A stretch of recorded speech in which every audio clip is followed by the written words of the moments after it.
ఇలాగే ప్రవర్తిస్తే గృహహింస చట్టం కింద కంప్లైంట్ కూడా ఇచ్చాను. పలుకుబడి ఉపయోగించి తెలివిగా తప్పుకున్నాడు. ఇప్పుడు ఏకంగా హత్య చేయాలని ప్రయత్నించాడు. మీరే దానికి సాక్ష్యం. హత్య ప్రయత్నం కింద కేసు నమోదు చేసి జీవితాంతం జైలు కూడా తినేలా చేయండి.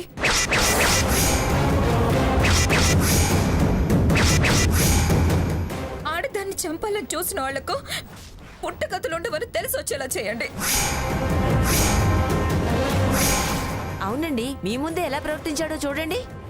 ఇలాంటి వాళ్ళని అస్సలు వదలొద్దు. వీళ్ళన్నట్టు వీడిని జైల్లో వేస్తే కానీ రోగం కుదరదు. నన్ను కాదు, వాళ్ళని వేయాలి. మీలాంటి రాక్షసుల మధ్య ఉండలేనని అమ్మమ్మంటేనే గాని విల్లాకి తీసుకెళ్ళింది. మళ్ళీ మత్తిచ్చి ఎత్తుకు రావాల్సిన అవసరం ఏమొచ్చింది? ఏంటి, మేము మత్తిచ్చామా? మరి నేనే మత్తెక్కించుకున్నానా? నేను స్పృహలో ఉంటే మీ ఆటలు సాగవని మత్తిచ్చి మరీ ఎత్తుకొచ్చారు. వీళ్ళే మత్తిచ్చి ఏదో చేయాలని, నీతో ఏదో చేయించాలని పథకం వేశారు. నోరు ముయ్యరా. కథలు చెప్తే నమ్మడానికి నేనే పిచ్చిదాన్ని కాదు. పథకం మీరు వేసి అది వేసిందంటారేమిటి? అసలు దానికి నా వేషం వేసి నా స్థానంలో దాన్ని కూర్చోబెట్టి ఎలా ఎత్తుకురాగలిగారా?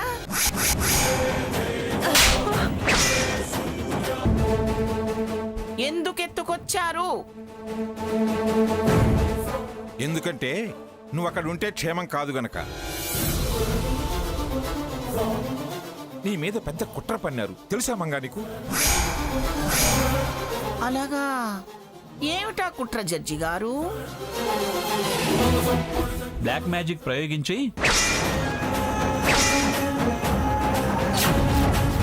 నిన్ను వశీకరణంలో బంధించారు.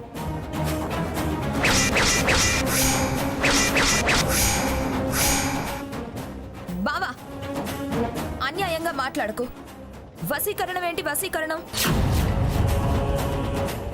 వశీకరణం అంటే లోబరుచుకోవటం. ఆస్తుల మీద, పదవుల మీద ఆశ పెరిగి వ్యసనాలకు బానిసవై ఈ భాగీరథి చేతిలో కీలుబొమ్మగా మారి నీ ఆటలకు ఎక్కడ అడ్డుపడుతుందోనని మంగాను బ్లాక్ మ్యాజిక్ తో లోబరుచుకున్నావు. అబద్ధం, అంత పచ్చి అబద్ధం. ఏంటి అబద్ధం? ఆ విషయం మాకెలా తెలిసింది అంటే, సార్, నిన్న జరిగిన ప్రెస్ మీట్ ఫొటోస్ లీక్ చేయొద్దన్నారు కదా, అందుకే ఫోటోలు వీడియో చిప్ తీసుకొచ్చాను.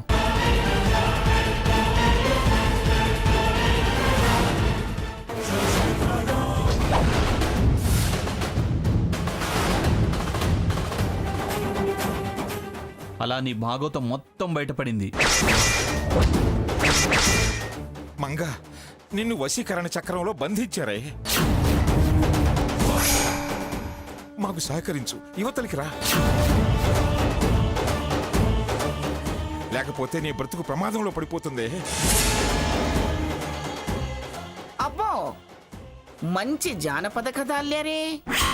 చూడండి, దిష్టిని నమ్మేదాన్ని కాబట్టి ఇలాంటి కళ్ళబులి కథలు చెబితే నమ్మేస్తుంది పిచ్చిది అనుకుంటున్నారు.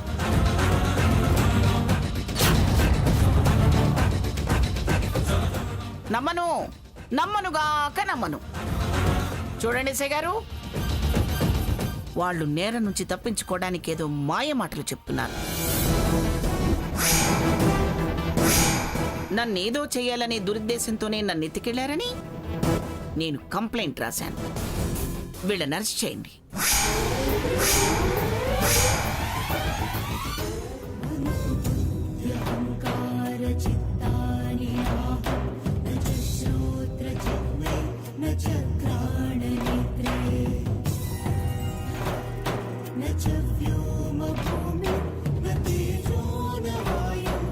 నీకింకా మత్తు వదలనట్టే ఉంది మంగా.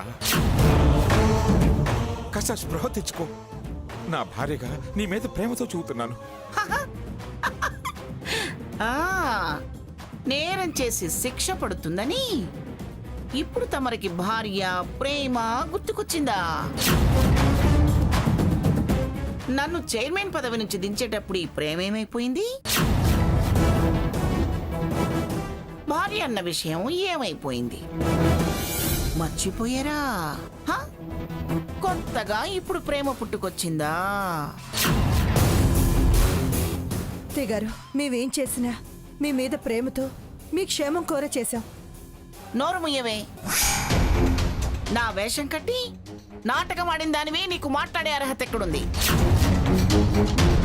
ఎస్ఐ గారు, నేను 100% కరెక్ట్ గా ఉన్నాను, పర్ఫెక్ట్ గా ఉన్నాను. శారీరకంగా మానసికంగా నాకే అస్వస్థత లేదు. చూడండి, మీకేమైనా అనుమానం ఉంటే గతంలో జరిగిన ఏ విషయమైనా ఒకటి అడగమనండి, తక్కువ చెప్పేస్తాను. గ్రాని, నువ్వు ఆరోగ్యంగానే ఉన్నావు. ఆ విషయం డాక్టరే చెప్పారు. కానీ వశీకరణానికి నువ్వు బందీ అయి ఉన్నావు. వశీకరణం లేదు, వంకరకరణం లేదు. అది ఆస్తి కోసం చేసింది గ్రాని. నాకు అమ్మమ్మ ఉంటే చాలు. ఈ ఆస్తులు, ఐశ్వర్యం, సంపద మీ నెత్తిన కొట్టుకోండి.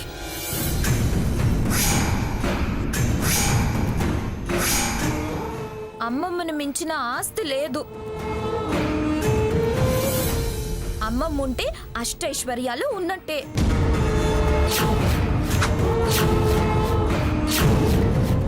అమ్మమ్మ, నా నిజాయితీ ఇప్పుడే ఈ క్షణమే నిరూపణ కావాలి.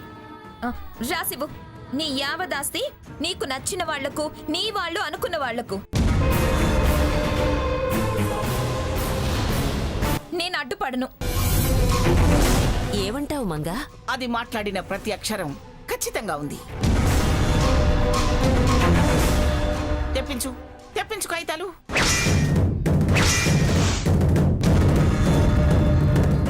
ఎవరేమిటో, ఎవరు దేనికోసం వెంపర్లాడుతున్నారో తేలిపోవాలి. నా కార్లో స్టాంప్ పేపర్స్ ఎప్పుడూ ఉంటాయి. కాకపోతే హ, హ, నా పేరును కొన్నట్టుంటాయి.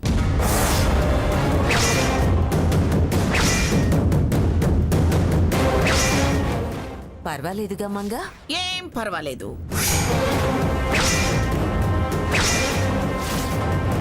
ఆస్తి నాది, రాసిచ్చేది నేను. తీసుకురా. రిజిస్టర్ చేసే రోజు మార్చచ్చు. అయినా కాగితాలు ఎవరి పేరు మీద ఉన్న అభ్యంతరం ఏమీ ఉండదు. అలాగే. మంగా, నువ్వుగా లేవు. కాస్త ఆలోచించవే. ఇదిగో, మళ్ళీ అలా మాట్లాడితే మర్యాద దక్కదు మీకు. డాక్టర్ సర్టిఫై చేశారు, నేను బాగానే ఉన్నానని చెప్పారుగా. ఇది చట్టం ఉండే చోటు. ఇక్కడే న్యాయం కూడా జరిగిపోవాలి. ఎస్ఐ గారు, మీరే సాక్ష్యంగా ఉండాలి. ఇదొక సెటిల్మెంట్ అనుకోండి. అలాగే మేడం. రైటర్ గారు, ఎప్పుడూ కేసులు రాసే మీకు కొత్తగా ఆస్తులు రాసే అవకాశం వచ్చింది. నేను చెబుతూ ఉంటాను, మీరు రాసేసుకోండి, రాసేసుకోండి.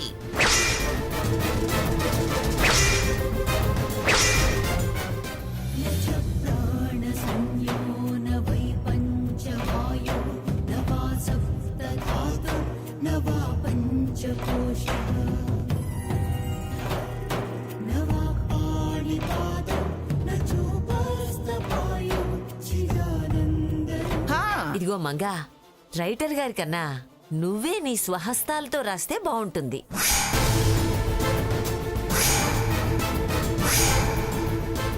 అన్ని విధాలా నువ్వు ఆరోగ్యంగా ఉన్నట్టు అదే సాక్ష్యంగా నిలుస్తుంది. లేకపోతే రేపు వాళ్లకు వాదనకు అవకాశం ఇచ్చిందానివి అవుతావు. అయితే నేనే రాస్తాను. స్వర్ణ డార్లింగ్, గ్రాని, మంగా, మీరు ఆగండి. మీరు ముద్దాయిలు, మాట్లాడకూడదు. షూ. ఎస్ఐ గారు, చెప్పండి వాళ్ళకి. సార్ మీరు ఆగండి.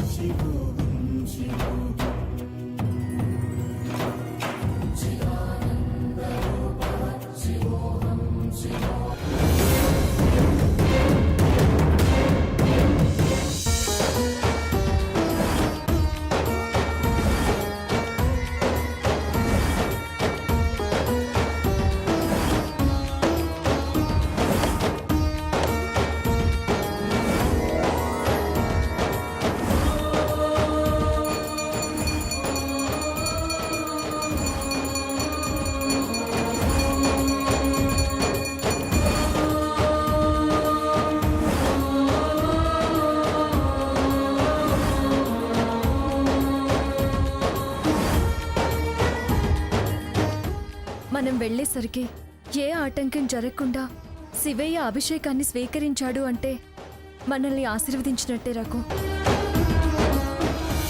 నన్న నాన నన్న నాన నన్న నానన నన్న నాన నన్న నాన నన్న నానన.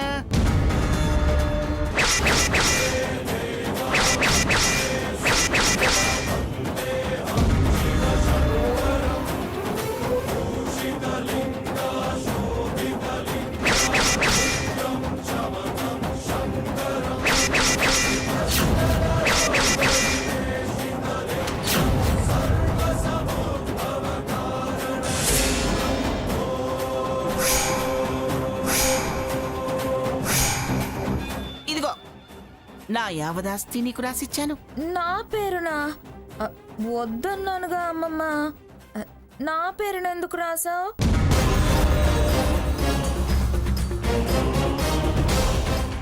నాకు నువ్వుంటే చాలు.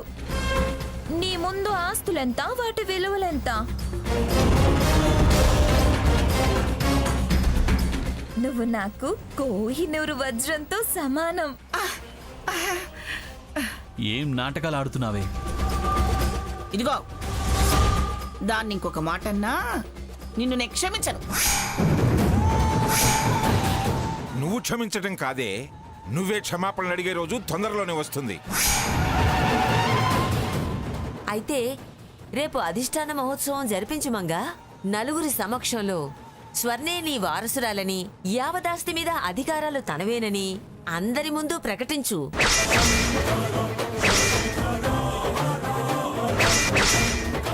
స్వర్ణ డార్లింగ్, భాగ్య చెప్పింది చాలా బాగుంది, నాకు కూడా నచ్చింది.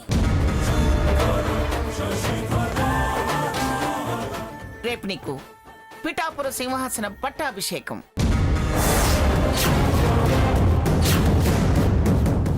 ఘనంగా ఏర్పాట్లు చేయించు. ఏంటో ఆస్తే వద్దు అంటే సింహాసనం, పట్టాభిషేకం, అధిష్టాన మహోత్సవం అంటున్నారు. అయినా నువ్వేది చెప్తే నేను అదే చేస్తా కదమ్మమ్మ. అలాగే ఏర్పాట్లు చేస్తా.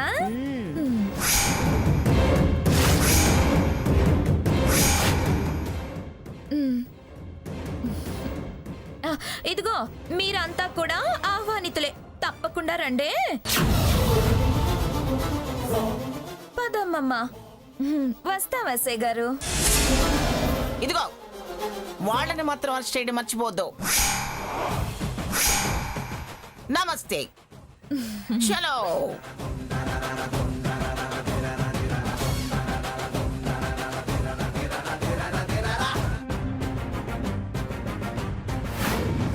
రఘు, మనం ముందెళ్ళి బైరాగి స్వామిని కలిసి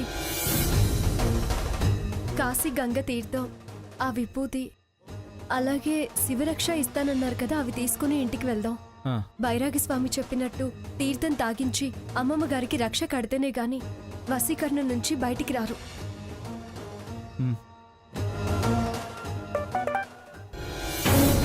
అయ్యో, చాలా మిస్డ్ కాల్స్ ఉన్నాయి.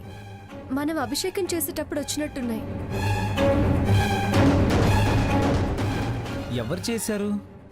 తాతయ్య గారు, సాకేత్తు అత్తయ్య గారు, చాలా కాల్స్ వచ్చాయి.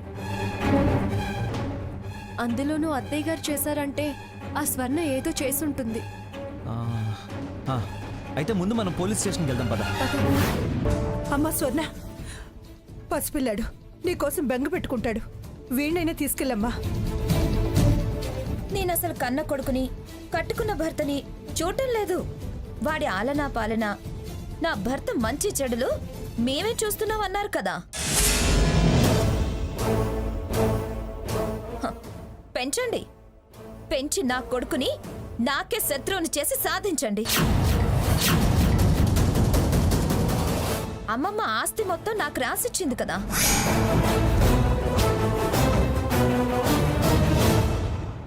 రేపు వారసురాలిగా అధిష్టాన మహోత్సవం కూడా చేస్తానంది కదా. నాకు బాధ్యతలు పెరిగాయి. వాణ్ణి చూసుకునే తీరిక ఓపిక నాకు లేవు.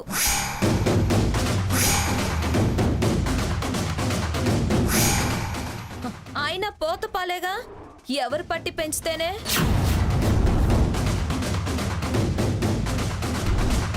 పెంచండి. మీరు చేసే పని మాత్రం ఏముంది గనక. స్వర్ణ, ఇలా మాట్లాడితే ఎలాగమ్మా?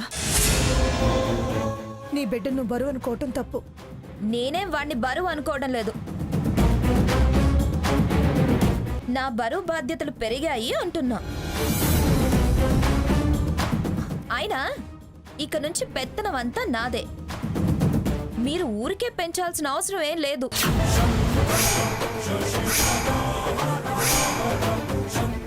వచ్చే ఎక్కువ ఏయ్, ఏం కూసావే? ఊరికే పెంచుద్దాం అంటే జీతం ఇస్తావా నిన్ను? చెయ్యి వదులు. అమ్మమ్మ చూడమ్మమ్మ, వదులు. రేయ్ వదులు వదలు రాక్షసుడా, వదలు. రేయ్ సాకేత్, వదులురా, వదులు. సాకేత్, ఆగరా. పోసే స్వర్ణ, నీకేం పోయే కాలం దాపురించిందే? జుట్టు వదలమని చెప్పకుండా కన్ను తల్లిని అంటావు. ఇలాంటి మాటలేనా నువ్వనేది? ఏయ్, గ్లాస్ దించవే. వదలు. ఇదివరకులో సాగుబాటు అవుతుంది అనుకుంటున్నావేమో. సాగదు. సైలెంట్ గా సైడ్కి ఉండాల్సిన వాడివి. ఎక్కువ చేస్తే మర్యాదగా ఉండదు. వదలు.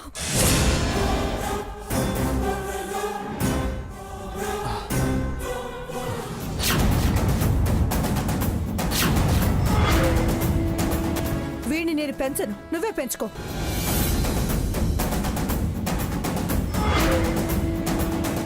పెంచాలి, పెంచి తీరాలి. లేకపోతే కంచంలోకి మెతుకు కూడా రాల్చును.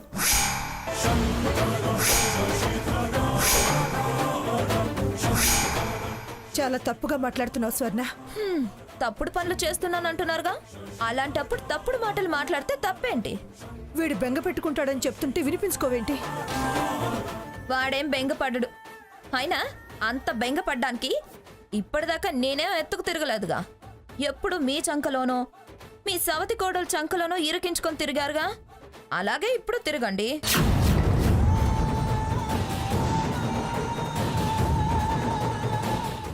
మీకు ఓపిక లేనప్పుడు నన్ను శాపనార్థాలు పెట్టే ఆ మహాతల్లి సావిత్రి ఉంది కదా,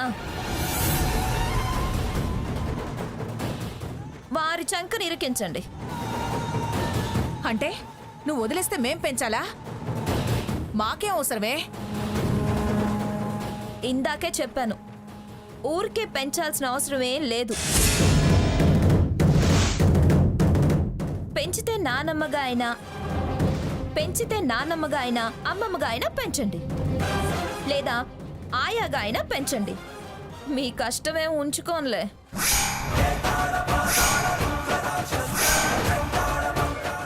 పొగరుబోద్దారా, ఎందుకే నీకింత అహంకారం? పిఠాపురం మంగమ్మ గారి వారసురాల్ని కదా, ఈ మాత్రం దర్పం ఉండాలి. దాన్ని పొగరు అనుకోవటం నీ కర్మ. డ్రైవర్, నువ్వు పోనీ. పోనీ. స్వర్ణ, నా మాట వినమ్మా. స్వర్ణ, వీడి మొహం చూసానా? వీడిని తీసుకెళ్ళమ్మా.